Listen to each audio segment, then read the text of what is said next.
Thomas's branch line is important, and so is Edward's.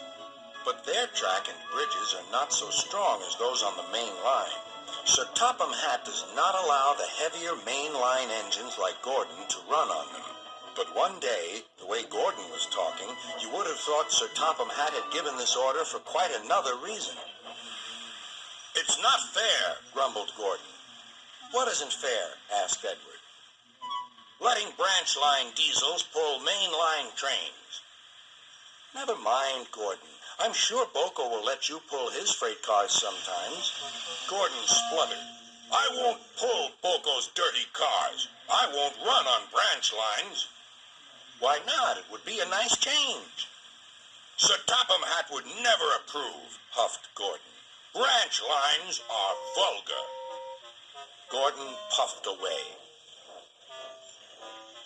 Edward chuckled and followed him to the station. Every evening, the two engines pull two fast trains from the station. Gordon always leaves first with an express for the main line. Edward follows 5 minutes later with his train for the branch line.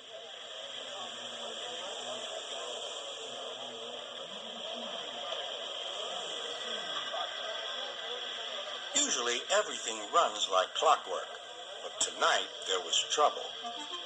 A lady in a green floppy hat was saying goodbye to a friend. It was nearly time for Gordon to start.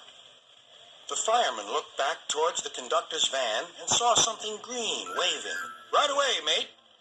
He thought the conductor had waved his flag. Gordon started, leaving luggage, his passengers, and the conductor all standing on the platform. Everyone was very surprised and cross.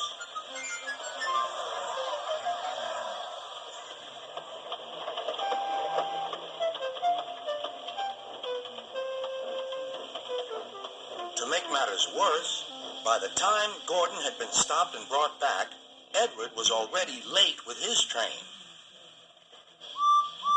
So now he set off first. But the signalman at the junction wasn't told about the change. By mistake, he sent Edward along the main line. Gordon was sent along the branch and arrived cold and cross on one of the sidings near the harbor.